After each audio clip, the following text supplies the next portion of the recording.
Hi, everybody. Welcome to another episode of the OSINT Curious podcast webcast. I am very happy to be here today with a great panel of OSINT experts and people in the field, and we have a special guest today as well. Before we get started, let me just tell you I'm Michael Hoffman, and I'd like to get you introduced to Nico. Say hi to everybody. Hi, I'm Nico, also known as the Dutch OSINT guy, and I would like to point out Nix. Hi everyone, Nick Sintel. Thank you very much for joining us again. Nix, you pick somebody else and pick somebody to go next. Okay, I'll go down one and we'll go for Kirby. All right. Hey, I'm Kirby Plessis, and thanks for joining us. And I'm going to pick on Gumshoe. Hi, my name is John Turbush, the Gumshoe on Twitter. And let's see who is left. Is it just our guest? No, we have Matthias. Matthias. So hey, this is Matthias, also known as MW OSINT on Twitter. And we'll also get Sector, who's on the phone. Well, no, not really. I do have my avatar here, Sector035, known as Sector035 on Twitter. Excellent. And then we also have a very prominent guest here. Welcome to the show, Arno. Arno, you want to introduce yourself? Good evening, good morning, everybody. I'm Arno. Yes, and if I might introduce him a little bit more, people might also know him as Arno Rozer, as we call him in Dutch. So it's not reuser, but it's Rozer. And well, for me, I know Arno as for me, he's the founding father of OSINT within the Netherlands and far, far, far beyond. Maybe you can briefly tell the audience who do not know you what your background is, what got you started in this field. Right, thank you very much. My background is Defense Intelligence and Security Service. I've worked for the Dutch Defense Intelligence Service for about 25 years. Started the work in about 1990 when they invited me to come over to establish their open source intelligence branch. Of which I had no idea what that was, and as it soon turned out, nobody knew what it was, nobody had ever heard of it. They asked me to come over because I could do such interesting things with something that was back then very, very new, called the internet, which in the Netherlands too did hardly exist. I had to call by old-fashioned land phone. Remember these phones with a horn, we have a dial? No, you don't, you're way too young for that. I had to dial with these things to a provider in Ireland to get online onto the internet when there was no Windows 3.1 or Windows whatsoever. There was also no World Wide Web. Can you imagine finding out how internet works without having the internet to look it up? It was rather an interesting experiment and an interesting adventure. And what I found on the internet with regard to open source information, combining that information with what I could already find in online commercial databases like LexisNexis, like Factiva, like the Dialog, like Bloomberg, like all the thousands and thousands other full-text online databases, combining that with information I could find in public libraries, in university libraries, etc., to create new information to answer questions of customers. That's the system I developed. It grew into what's called open source intelligence. There was only 3 people in the world who did something on OSINT, one from Sweden, one policeman from the United Kingdom, and one Canadian who got a budget from his commander-in-chief of about 1 billion or something to create an OSINT shop. He too had no idea where I was, so he established a conference to find out how do others do that. It grew and grew and grew. I started on my own for the Defense Intelligence Service. I got more and more personnel. In 2008, it got completely out of hand. I had a full bureau of OSINT researchers working for me. It was at a point where I was invited so often, so intensely to travel over the world to teach other intel services, to teach other investigative services, police, law enforcement, and universities, that I decided to establish my own little company in adjacency to my work for the Defense Intelligence Service. And that was in 2008, my dear friends. That was also the year that I had my last holiday. I don't have any holidays anymore. It's all going to teaching, sharing, and learning about OSINT. In 2013, that got out of hand as well. So I took a very big decision, and that is to resign my job altogether, give up my fixed salary, give up my fixed pension, give up all the benefits that you have as a civil servant, and do everything on my own. And it was one of the best decisions I've ever taken in my life. Just to travel all over the world and learn from people, teach people, share as much as I can. It's the most fantastic job I have. So today I work for my own company, Rozer's Information Services. I teach, I share, I consult, I help PhD students doing their work better. I help on international missions. Last year I was at the United Nations mission in South Sudan. Absolutely fantastic, dangerous country, but a beautiful country, I may say. It's really the most fascinating job I have, just to learn the system of OSINT. OSINT is not about tools. There's a big misunderstanding on the internet, where many people seem to think that OSINT is something like using tools in a smart way. It's got nothing to do with tools at all. Open source intelligence is a system. It's a system of systematically planned and structured research in open sources called open source information. You search Arno, I know that you have a picture that might help help explain this. Would you like to share it and maybe talk about that for a little bit? Yeah. Okay. We got it. Absolutely. So this is the OSINT intelligence cycle that I wrote in 2013, which I published in the International Journal of European and American Intelligence Studies. I don't know how many of you are familiar with the traditional intelligence cycle, but it starts here with a customer in the middle. And the most important part of any OSINT research is here requirement analysis and problem deconstruction. It's always the same problem. What exactly do you want to know? I'll give you one example I read today on some social network where somebody said, I am looking for a telephone number from the OSINT. I'm looking for the telephone number from the OSINT. Can anybody help me? No, I have no idea what you mean. I don't know what you mean with from the OSINT. I don't know what you want to know. I don't know what you're going to do with it. I don't know the purpose of your research. I can't do anything with it. If you know what the customer wants, you go to source analysis. You're going to look up your sources. Don't use Google. You don't need Google. Google's fantastic. You don't need it for your OSINT research in first instance. You first need to think about the sources you're going to use. Then you're going to make a plan, a collection plan. What exactly are we going to do? Have you ever seen a cook cooking without a plan? No, it doesn't exist. Have you ever seen a military unit go into action without a plan? No. Have you ever seen a technician doing maintenance on a motor car without a plan? Doesn't work. But the Indians, they simply type in a couple of keywords in Google, and that's about it. If we have the collection plan, pardon me for being cynical here, if we have the collection plan, we go back to the customer because time has changed. Things may have changed, the customer may have changed his requirements. So we're going to ask our customer, this is what we're going to do. Are you happy with that? If the customer says no, we do it again. If the customer says yes, we're going to collect the information, the OSINT. We're going to validate the information. Maybe we set up a monitoring service.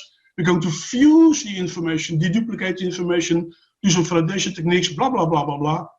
We index the information to make sure we can find it back.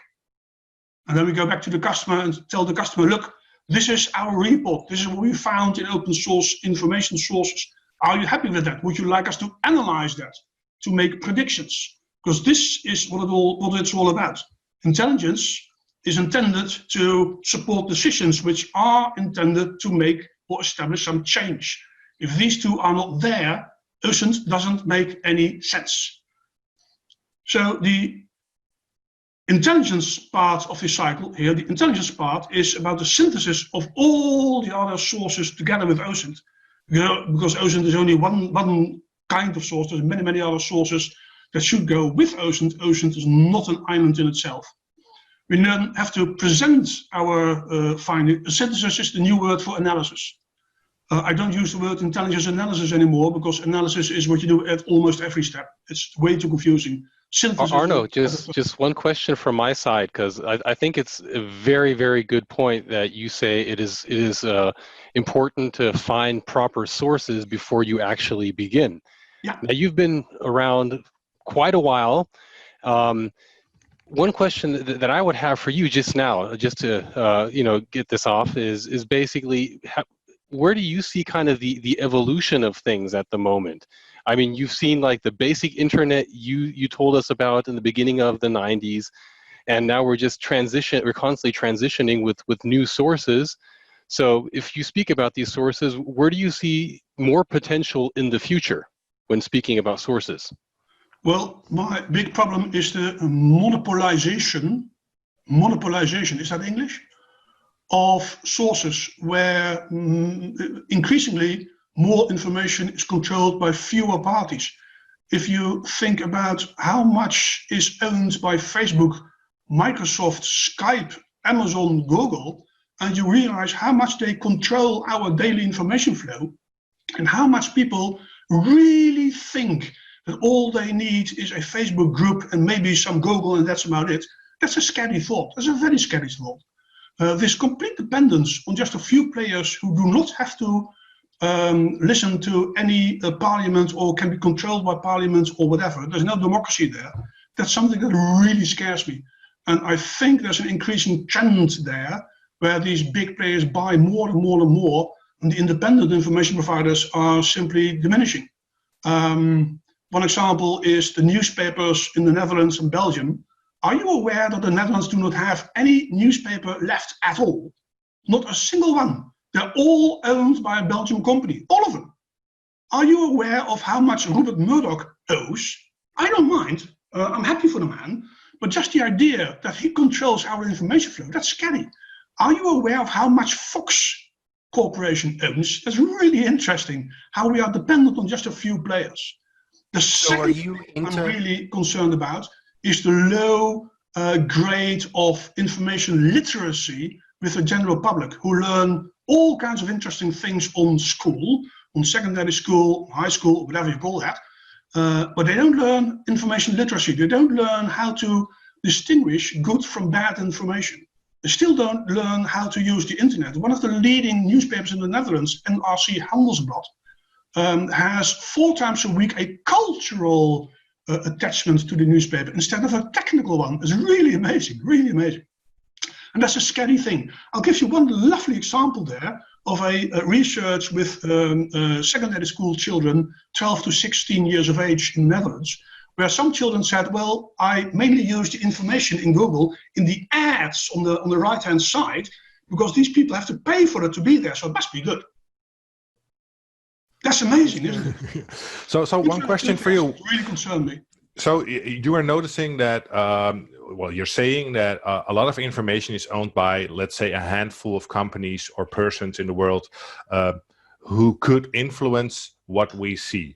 Not saying that they always do, but what hurdles does that imply for you in your daily operations when you are conducting research or doing open source intelligence? That means that my emphasis on validation of sources is even more important than it already was. With every source I find, I must know who owns this information. What's the role of the owner of this information? What's in it for them? CNN is owned by who? A person called Peter, who's owned by somebody else, Peter Blah, who's owned by Time Warner Bros. What's the purpose of Time Warner? What's their vision? Comedy. That's what they say in that about us. We present news and comedy. So CNN is not a cable news network, it's a comedy news network. I'm not saying that therefore CNN is very, very bad. What I do say is you need to know these little things. You really need to know these little things. And that's a hell of a lot of work to find out where this information really comes from. Who is the owner of that information? One of the other things that you need to think about also is that using sources like Fox News or just some one source, it might be owned by all the same organizations. So you might have multiple media sources that own, a newspaper plus a TV show plus a radio station or multiple TV stations. So you think that you're getting different information, but you're really getting it from the same conglomerate, which I think is what you're saying too, right? So understanding who's behind that news and that perception.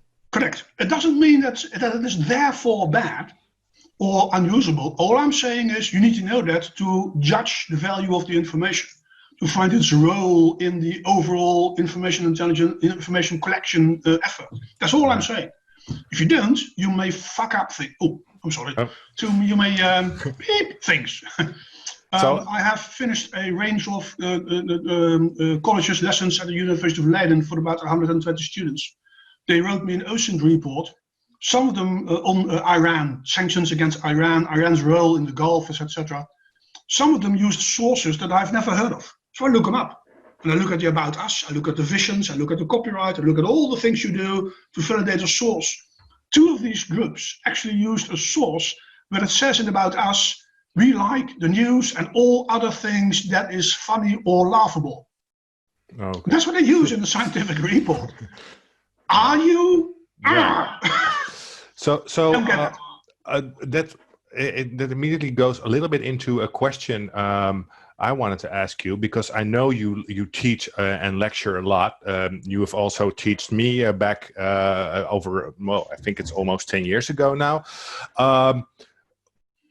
What do you as a trainer or teacher find the biggest mistake that people starting in OSINT are making? What's the biggest beginner mistake they make, which you can tip them now not to go in that fall pit? As I remember correctly, I trained you in 2014 or something. Yeah, could be. Yeah. Irrelevant. I need to look it up. My brain isn't that accurate, so I need to look it up. Thanks to my beard, I guess. Two things I would say in answer to your question is, one, people make the mistake that OSINT is a bunch of tricks for Google nerds. That's it. And secondly is overestimating their own capabilities. Yeah. Many people who think they know all. And all they then basically do is search the internet thinking that's OSINT, but they've never heard of a library. They've never heard of online databases. They don't know how to manipulate Progress dialog records to create new information. I can actually create in a dialog database a table of import-export of pesticides from any country to Iran. What do you do with pesticides if you don't have any agricultural land in your country? You make chemical bombs. All right? It's all information you can find in online commercial databases if you know how to manipulate these records to create new information to answer questions. Overestimating the people who overestimate their own capabilities in searching. I actually had, I hope you don't mind me talking all the time, I once had a customer who, during the introductory round, said to me, Mr. Rozer, I don't have any expectations from your course because I think I already know everything. It's all right, fine with me. So I start my lessons. Yeah, precisely. I start my lessons. And after an hour, I do a little feedback round. So what have you learned the last hour? Give me 4 bullets that you've learned from the last hour, from the first hour. And I come to this gentleman, and the gentleman says, Mr. Rozer, I'd like to withdraw what I said an hour ago. That's great. That's fantastic. That's one of the questions we have from the audience right now. Basically, aims at that in general. So I'm just gonna read it out.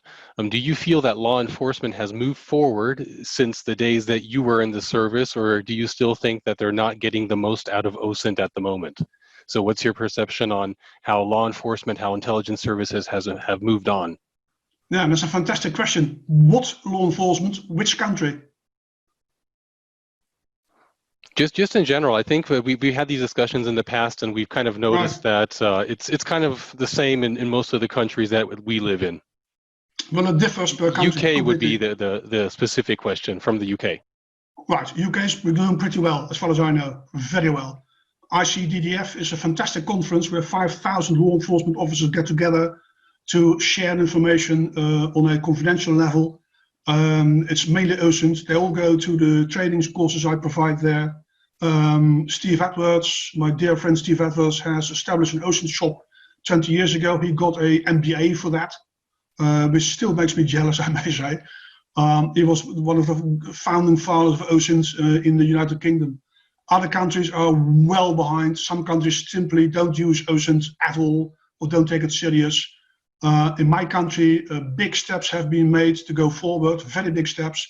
And at the same time, sometimes it's very disappointing what they do with OSINT. And on the other hand, sometimes it's absolutely great. It differs completely. Many still don't see open sources as sexy. It's much more sexy to actually intercept or steal or hack cameras or whatever. And simply going out there and buying a newspaper instead of using a picture camera and hiding in the shrubbery somewhere. That's not really sexy sometimes. It differs greatly per country, So there's one question which we always ask each and every each and every guest we have on. What do you want to learn, or haven't you come to learn what you always wanted to learn or get better at within this open source intelligence field? That's our last question. Languages. Languages is the big problem. I was trained at school. I'm 61 now. I'm trained to speak French, German, English, and a little bit of Dutch. In hindsight, I would say I would have loved to learn how to at least read Chinese and Arab. Much more interesting languages. Yeah. And that's a big disadvantage of me. I miss a lot of information just because I don't have the languages. I think we had the discussion last week about us wanting to learning all foreign languages, weren't we, Matthias? As long as it's not Python or Julia or something like that, I'm down on learning new languages. No programming languages? If we're talking about that, I also speak a little bit of Perl, JavaScript, XLT, XML. Awesome. With the beard, I think you have to speak some Perl. I think that's a requirement for you to know how to speak Perl. Oh, it's one of the best decisions I've ever taken is learn how to program. Yeah. I started to do that when I had a Commodore 64. We and my brothers spent hours and hours writing programs on who had to pay what in the monthly household income, only to find that he discovered that I spent 300 grams more potatoes per week than he did, and therefore we had a fight. And then we thought this program is going out of hand. This is not leading anywhere. I haven't stopped programming since then. I write programs to write completely fraud email. I first teach people how to validate email, how to examine the headers of email, how to trace back where the mail comes from. Then I send them a false, completely fraud mail, including fraud headers. So they are convinced they lose their jobs if they don't report somewhere, blah, blah, blah. Got it. Big fun. Well, thank you, Arno. I would love to. I think, like many of the panelists here, we would love to keep talking with you for probably hours and hours. But we do need to get on to the news portion, and like I said, we would love to have you stick around for that, and give us your impression of things as we move to the news. So, thank you for your time so far.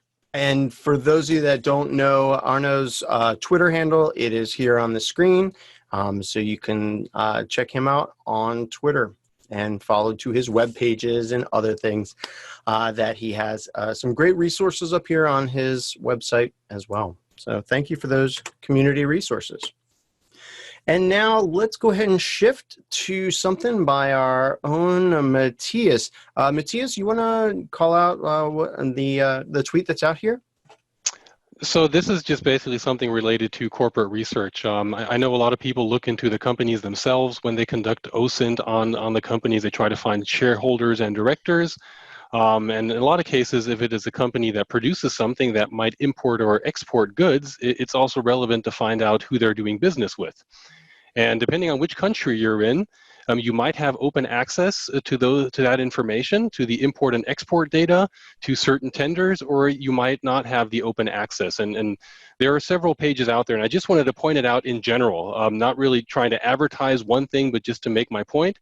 So here's just one page called Import Genius. Yes, it has paid access, but you can get a little bit out of it in the free version, basically, and it'll give you information on import and export data for the past 12 months in the free version, and if you go up to the paid version, you'll get that a lot more.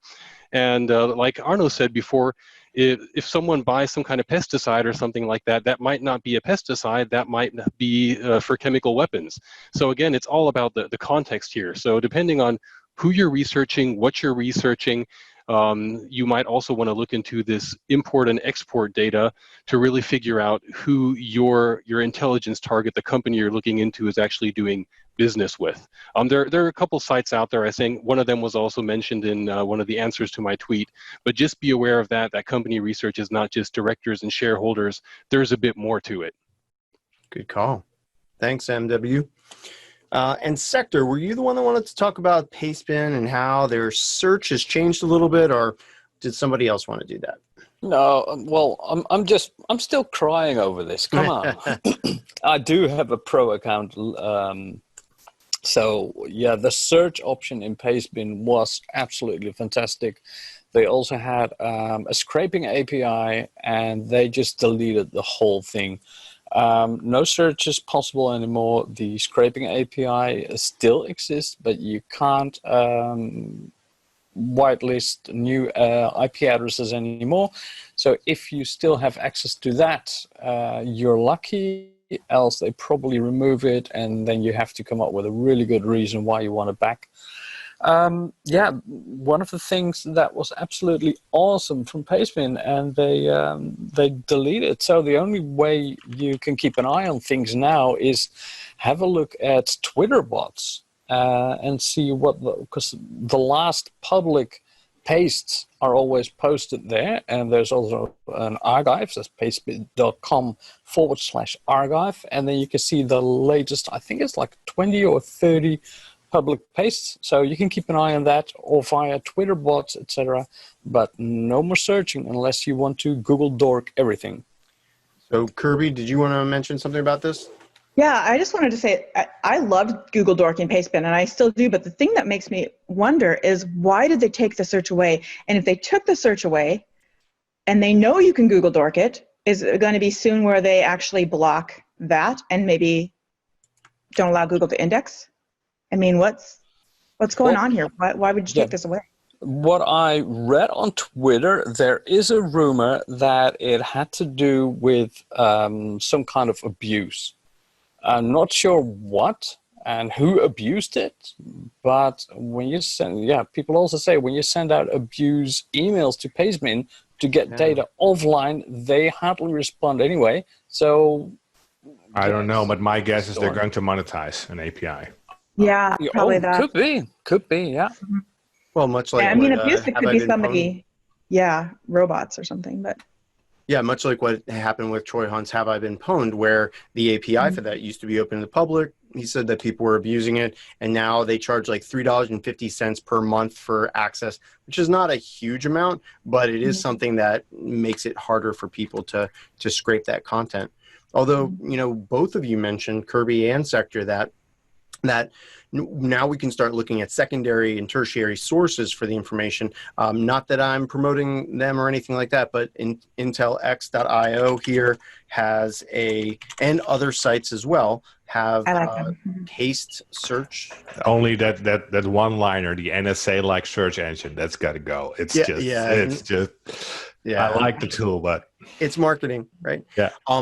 But one of the things is that other places scrape those pastes as they come, as they're published, and so they then archive it. IntelX actually mentioned that they do have pastes, and they do if you have the pro version of their service, which costs about $2,000 per year. Other sites, I would imagine, wouldn't it be great if we created some Python or some other script to harvest this information and then collected it ourselves? Maybe that'll be our next blog post or something.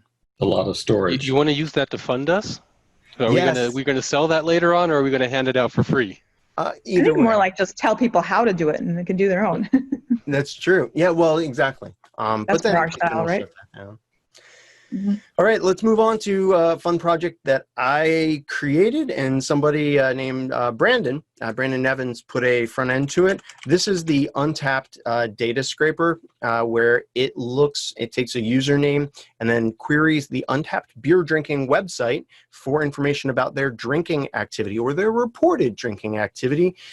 Brandon he's webified this, so no longer do you have to pop open a Python script or anything like that. You can just go ahead and use it off of here and sort on the columns and pull up people's drinking behaviors around the world. In fact, it even shows you at the bottom, has a person been binge drinking, which I thought, he implemented that really well.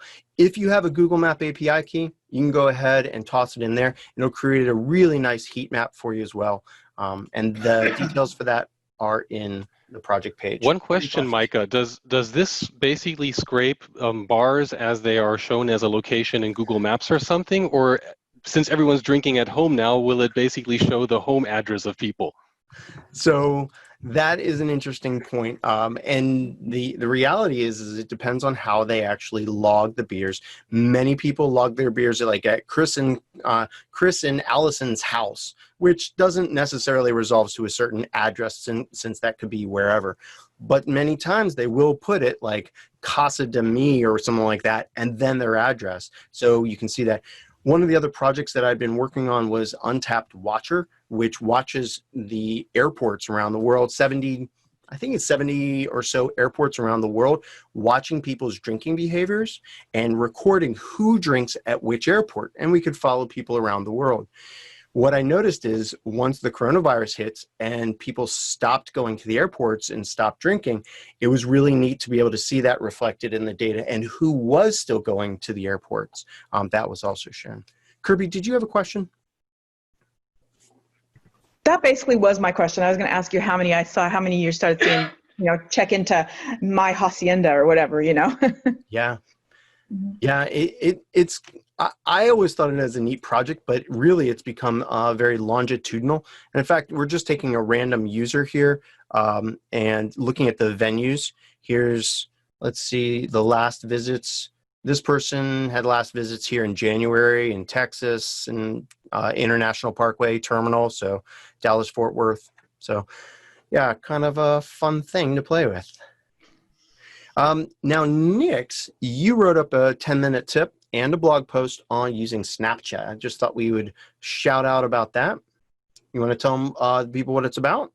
Sure. This is an interesting one because Snapchat's been around for ages. It's a really, really popular messaging app, but it's always been, I think, a little bit of a blind spot for OSINT because you ask people about it and just think, well, it's like a private messaging app and you can't get lots of stuff. But actually quite a lot of people aren't aware of the Snapchat map. So if you've not seen it before, the Snapchat map basically allows Snapchat users to upload content to the internet. It's geotagged, often has other information in it. And basically this blog post looked at how you can see Snapchat content that is uploaded to a particular location and how you can recover it as well, because Snapchat content is really, really short-lived. I don't think there's any data on there that is older than about 24 hours. So if you want to catch something that is happening really quickly, like an unfolding event somewhere in the world or that's going on, knowing how to access the map and save stuff from there is really, really useful.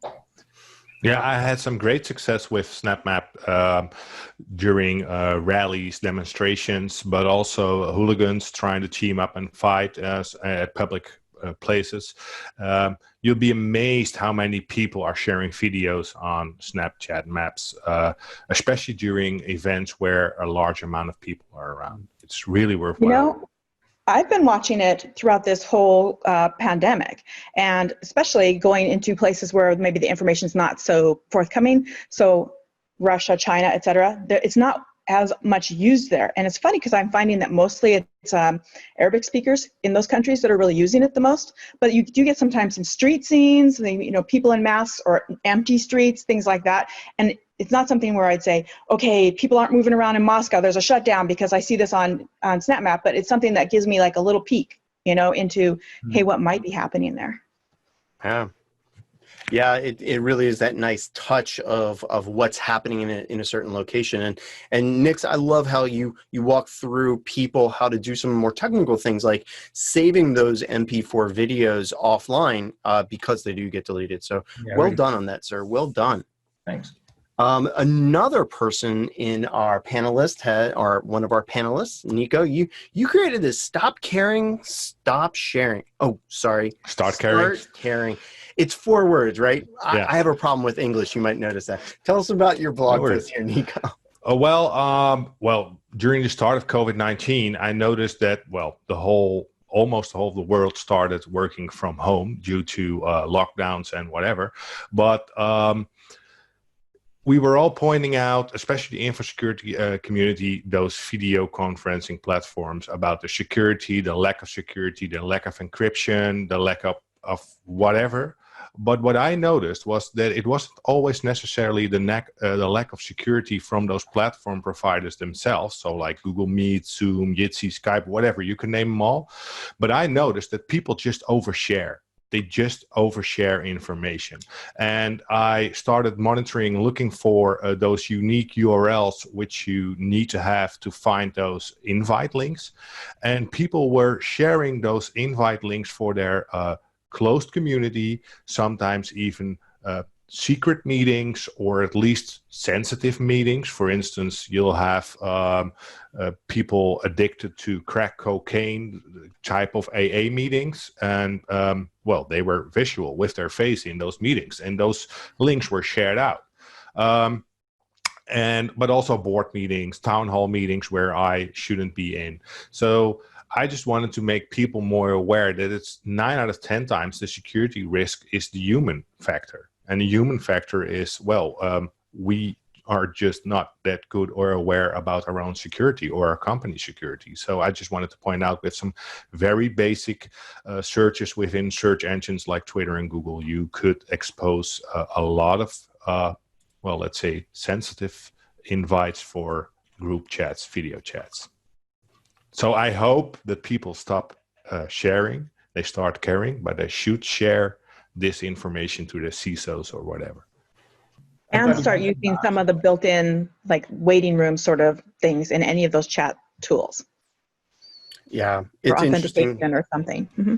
It's interesting to see the loss of privacy. I mean, you know, the privacy OSINT ability. We now have videos of people's weddings and funerals and other things that are on Zoom that are being posted online. And now I have a feeling that we're going to be able to start using this.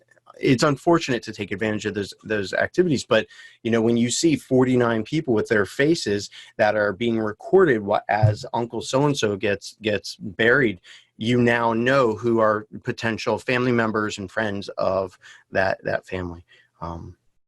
But yeah, it's going to be an interesting time in the coming months. Now, Gumshoe, are you on here still? Yes, sir. All right. You tweeted out about CyberChef, one of my favorite tools out there, that Matt, not Max, has shared out some of these CyberChef recipes. You want to tell them? Yeah. Most of these are for reverse engineering, but I think a lot of people in the OSINT community became aware of CyberChef when, you know, Facebook graph search, the user interface went away. You had to start manipulating base 64 and doing some encoding and decoding. And this has some handy recipes, like if you go down to, I think, recipe 11, it's actually something that will pull EXIF geolocation data and just map that to a Google URL, which is kind of cool. But just some handy pre-made recipes that people might be able to use. Yeah, and some of these recipes, I mean, I'm a novice when it comes to CyberChef. I'm a very big proponent of the free tool that's out there by GCHQ. But some of these recipes were really in depth, like here, using regular expressions to extract information from the EXIF data, then format it in certain ways. This is really, really cool stuff. Yeah, I think what else is great about this is, you know, even if it's not a lot of OSINT, just going through some of these recipes, get some ideas of things you could do to create your own recipes and learn more about using a tool like CyberChef. Yeah, and the links to all these things will appear in the show notes, of course.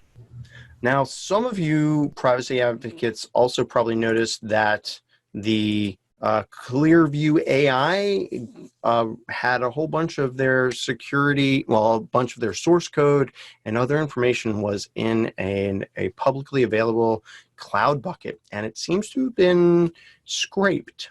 Did you all hear about this?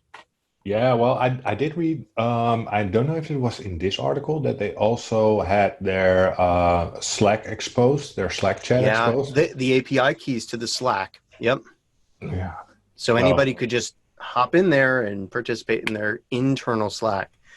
And I think it's interesting talking about ClearView right now, facial recognition, and just a couple of segments ago, we were talking about how Zoom people can access all these people's faces and identities and link them now. You know, you can guarantee that there are some groups, some companies out there that are collecting this data.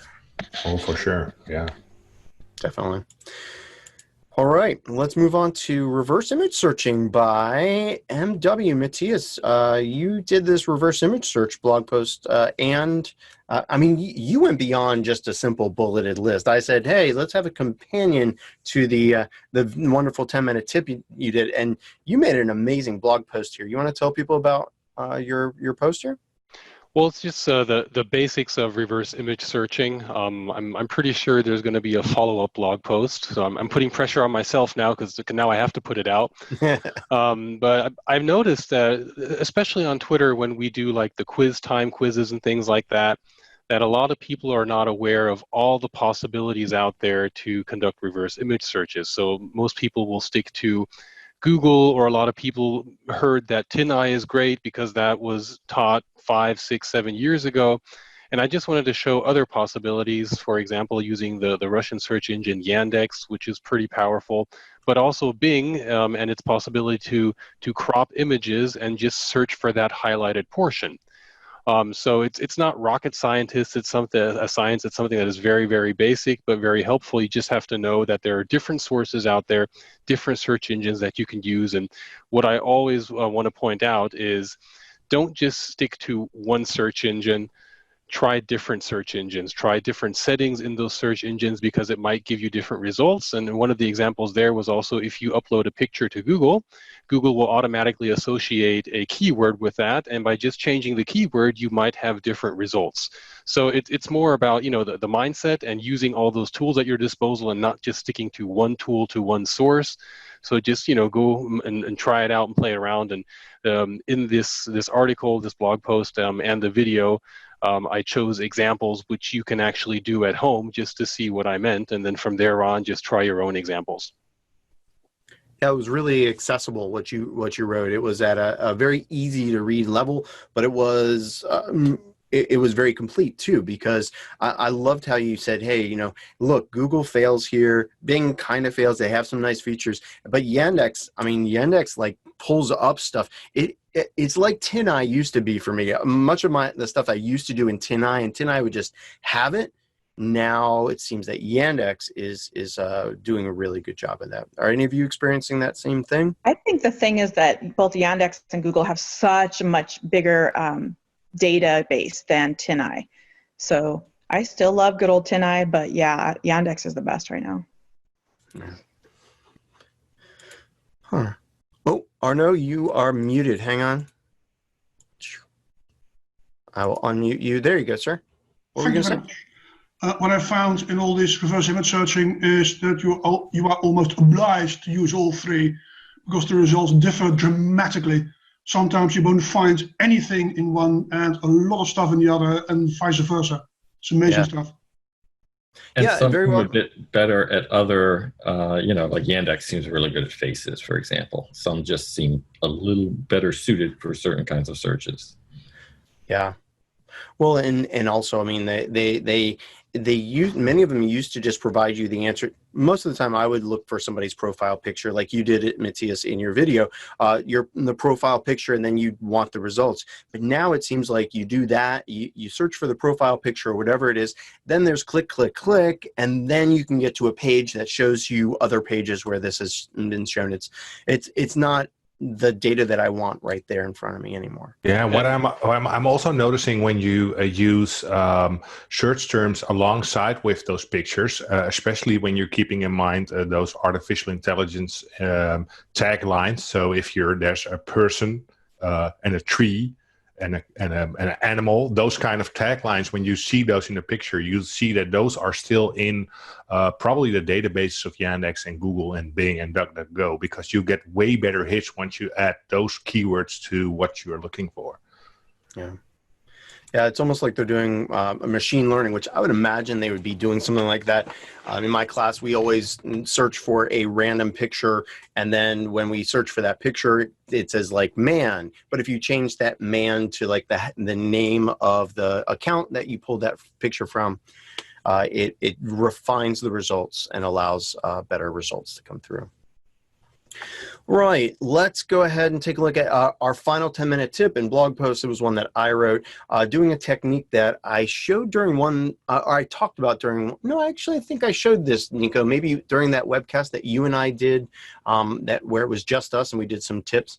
But it's essentially using Maltego's case file without the transformations in there to visualize data that was scraped using the Instant Data Scraper Google Chrome plugin. It really is click, click, click. Everything is free, and it's wonderful. I love showing information inside of Maltego's case file and just visualizing it because it allows me to see different patterns that I can use. All right, and then lastly, Groundwork. This is an annotation tool for geospatial data. Yeah, I stumbled upon it on Twitter. Someone in my timeline posted it, and I checked it out. And it has a free tier model, and I tried it, and it's really worthwhile, especially when you're doing geointelligence, open source intelligence, which a lot of people we all know do. But what it has some collaborative options in there, and also some great tagging options in there. So what I found particularly good about this, when you do the free pricing model, you can do 10 projects, you can store up to 10 gigabytes of data, and you can have up to 5 people in your team. And let's say you have the satellite imagery of, let's say, New York City, which is a fairly large ground to cover, and you needed to tag all, let's say, schools in there. And you had to do that manually by hand because you have no database available of all the schools in New York. So you need to verify it. You can do it in here. You can tag it. You can do it as a team. You can store it in a safe cloud. And it really helps those people who are really into satellite imagery and tagging and doing all that stuff. I found this really worthwhile because there are some tools you can run on your own instance. But this is the first one that I found that has this collaborative online version alongside with a lot of other options, which are really good. Next. Yeah, I was just wondering, do you know how up to date the satellite images are that they use? Because I know that's sometimes a challenge for some tasks. Yeah. Well, they initially give you just the option from those free version of Google, just Google Maps, but you can also upload your own material. So then you can choose wherever it comes from. You can do paid commercial satellite imagery or your own imagery, whatever works for you. Neat. All right. Well, we have gone through entire hour's worth of information here. It's time for our favorite part. Before you go, Arno. Yeah. Oh, did you have something to say? Yeah, I would like to share one more thing myself, if I may. Okay. I am a librarian. There we go. This is a bibliography I compiled of open source intelligence reports and books. Full text with a author index on the right-hand side and a publisher index here at the bottom. It's about 50 titles just for people who are interested in the theory and practical implications of open source intel, how to set it up, how to design, etc., etc. There's classical stuff in there, but also new stuff in there. And maybe it is of interest to you. That's it. Yeah. The fun part is I wrote this page entirely in XML, XSLT, nothing else. All right. Amazing. It's for you. It's on the bibliography. Can you see the URL here? Yes. Yes. We will put that in the show notes. It's a bibliography for you. That's actually great because I remember 2 weeks ago we were discussing, how to report things and how to structure that. So I'm pretty sure we'll find a lot of documents in there that will answer some of the questions we had 2 weeks ago. Hopefully. Yeah. At your service. Yeah, thank you.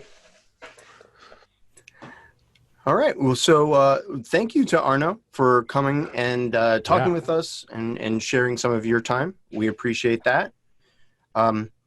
And just a couple of last-minute self-promotion things.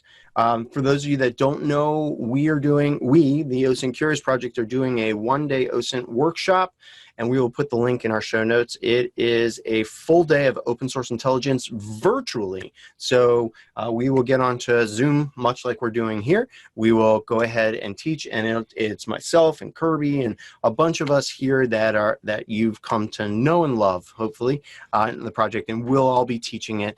It's a full day of information. It's going to be a lot of fun. We'll be doing this in June.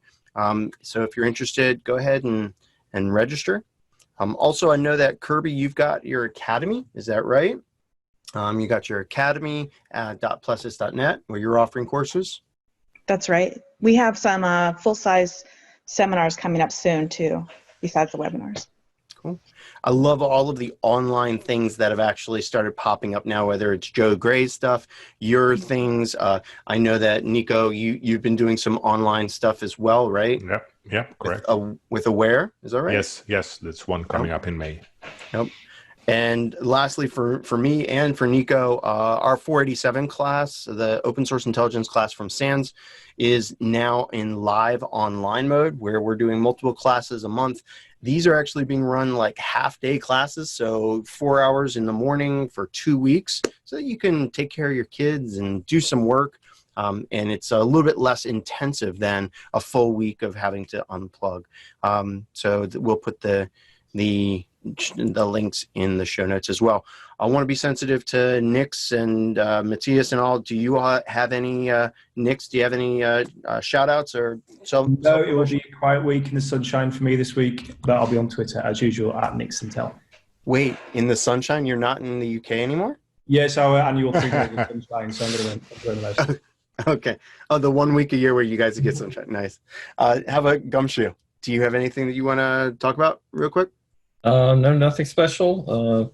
We are, as I guess some folks are aware, continuing work on the advanced OSINT course for SANS.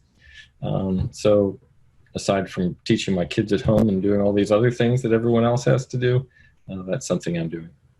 Awesome. Yeah, we're looking forward to that coming out. Matthias, any last words here?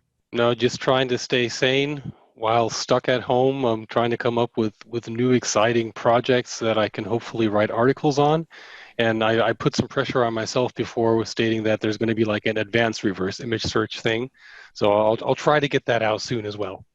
Nice. Yeah, we could definitely use a photo analysis or image analysis thing where we look for fraudulent or edited images and edited videos. So if you wanted to actually working on that at the moment. Yes. So, yeah.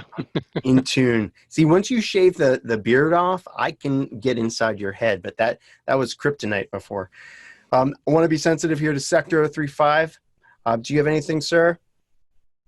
No, I'm just going to be busy working again. Week in OSINT coming up tomorrow. I haven't really finished it, so it's going to be a long night. And in the meantime, I'm researching a lot of things. Not everything is something I can share, but a lot of cool little projects. I love to look into new applications and finding new ways to find out things. And yeah, really hope that I'm able to share some things in the near future. Excellent. Nico, any last words? No, I would like to give Arno the opportunities to self-promote his courses or whatever he likes to promote. Thank you very much. That's what I do. I present 4 OSINT Pathfinder training programs per year. I am about to work together with another company to promote the training more, and I'm switching to teleconferencing training right now because there's a high demand for that. Actually, I strongly believe in classroom training. I want to have a vis-a-vis connection with my customers so I can see if they take the lessons, if they understand it. But teleconferencing is a great addition to do some follow-up question and answering, etc., etc. And I'm switching to complete e-learning programs right now, which is a hell of a lot of work to do. It is. It has to be done. Yep, it has to be done at least for the next bunch of months. But I'm with you. I get much more energy and feedback and feedback from the students when I'm in the classroom. Just because you can see on their faces, I get this, or this is interesting to me, versus where you have to do that digitally. It's much more challenging. I agree too. Yeah, you get that synergy. Mm-hmm. Absolutely. I have all the material ready, but with my exercises, if I want to know, do they understand, I simply look at them. Yeah, Mm-hmm. exactly. But with e-learning, you can't do that. And you can't walk behind them and help them. Mm-hmm. Yeah, definite challenges, and we're all in this together. Really, no way out. We're all having the same problem. I taught 2 weeks ago, and during labs I would normally wander about, much like you probably do, and you're looking, like you said, Kirby, at their screens to see who's done, and it was me playing Angry Birds here, going, does anybody need me? No. Okay, anybody need me? Yeah. So yeah, it's challenging, but we'll get through this and we'll get back to classrooms. That has been a whole nother hour of OSINT Curious podcast webcast. Thank you so much to our wonderful attendees. Thank you to our special guest, Arno. Thank you for having me. Absolutely. And thank you to our panelists. This is Micah Hoffman. Have a great week and stay OSINT Curious. Goodbye. Stay safe. Bye. Bye-bye.